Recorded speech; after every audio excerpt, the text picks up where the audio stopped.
ಅವ್ರು super star ಆದ್ರೂ ಕೂಡ ಅವ್ರಿಗೆ ಒಂದು ಪರ್ಸನಲ್ ಇದು ತುಂಬ ಕಷ್ಟ ಇತ್ತು ಅವ್ರಿಗೆ. ಜನ ಮುತ್ತಿಗೆ ಹಾಕೋದು ಇದಾಗೋದು ರಿಯಲ್ ಲೈಫನ್ನು ಕಳ್ಕೊಂಡ್ಬಿಟ್ರು. ಅದಕ್ಕೊಂದು ಉದಾಹರಣೆ ಕೊಡ್ತೀನಿ. ಡಿಸ್ಗೈಸಲ್ಲಿ ಕುಮಾರ ಪಾರ್ಕ್ ರೋಡಲ್ಲಿ ಇಬ್ಬರು ಡಿಸ್ಗೈಸಲ್ಲಿ ನಡ್ಕೊಂಡು ಹೋಗ್ತಾ ಇದ್ದೀವಿ. ಅವ್ರ ಅಪಾರ್ಟ್ಮೆಂಟ್ ಇದ್ದ ಹತ್ರ, ಅದು ಅವರ ಅಪಾರ್ಟ್ಮೆಂಟ್ ಇದೆ ಅಲ್ಲಿಂದ ಹತ್ರ. ಕುಮಾರ ಪಾರ್ಕ್ ರೋಡಲ್ಲಿ ಹೋಗ್ತಾ ಇದ್ರೆ ಸುಮ್ಮನೆ ಹಿಂಗೆ ನೋಡಿದ್ರೆ ದೊಡ್ಡ ಬಂಗ್ಲಾ, ಆ ಬಂಗ್ಲಾದಲ್ಲಿ ಒಂದು ದೊಡ್ಡ ನಾಯನ್ನು ಕಟ್ಟಾಕಿದ್ದಾರೆ, ಇಷ್ಟು ಹೈಟ್ ಇದೆ. ಆ ನಾಯಿನ ಕಟ್ಟಾಕ್ಬಿಟ್ಟು ಹಿಂಗೆ ನೋಡ್ಬಿಟ್ಟು ನಮಗೆಲ್ಲ ಇದು ಮಾಡಿ ಸಪೋರ್ಟ್ ಮಾಡಿಬಿಟ್ಟು ನನ್ನನ್ನು ಸೂಪರ್ ಸ್ಟಾರ್ ಮಾಡೋಗ್ಬಿಟ್ಟೆ. ನನ್ನ ಲೈಫ್ ಏನಾಗಿದೆ ಕಟ್ಟಾಕ್ಬಿಟ್ಟಿದೆ, ನನಗೆ ಒಂಥರ ಪರ್ಸನಲ್ ಭಾಳ ಕಷ್ಟ ಇದೆ, ನನಗೆ ಪ್ರೈವೇಸ್ ಲೈಫ್ ಇಲ್ಲ ಅಂತ ಹೇಳಿದ್ರು, ಬೈದರು.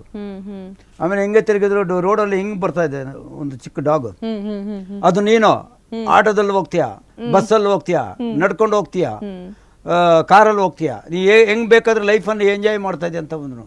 ನೋಡಿ, ಅವ್ರ ಸೂಪರ್ ಸ್ಟಾರ್ ಅಂತ ಹೇಳ್ತೀವಿ, ಅವ್ರ ಲೈಫ್ ಹೆಂಗಿರುತ್ತೆ. 24 ಗಂಟೆ ಎ ಸಿಲಿ ಕೂತ್ಕೊಳ್ಳೋಕ್ಕಾಗಲ್ಲ, ಹೊರಗಡೆ ಹೋದ್ರೆ ಜನ. ಇದೆಲ್ಲ ಅವರ ಪರ್ಸನಲ್ ಇದು ಲೈಫ್. ಅದನ್ನ ಕೆಲವರು ಎಂಜಾಯ್ ಮಾಡ್ತಾರೆ, ಬಟ್ ಇನ್ನೂ ಕೆಲವರಿಗೆ ಅದೊಂಥರ ಹಿಂಸೆ ಆಗುತ್ತೆ. ಅದಕ್ಕೆ ಎಕ್ಸಾಂಪಲ್ ರಜನಿ ಸರ್ ಅಂತ ಹೇಳ್ಬೋದು. ಹಿಂಸೆ ಅಂತ ಹೇಳಿದ್ರೆ ಇದು ಪಾಪ್ಯುಲಾರಿಟಿ ಇದೆಯಲ್ಲ, ಅದು ಏನಂದರೆ ಇರುತ್ತೆ, ಖುಷಿ ಇರುತ್ತೆ, ಬಟ್ ಆದ್ರೂ ಕೂಡ ಪರ್ಸನಲ್ ಲೈಫ್ ಇದೆಯಲ್ಲ ಅವ್ರಿಗೆ ಒಂಥರ ಒಂದು ಖುಷಿ ಡಿಸ್ಟರ್ಬ್ ಆಗುತ್ತೆ ಸಮ್ ಟೈಮ್.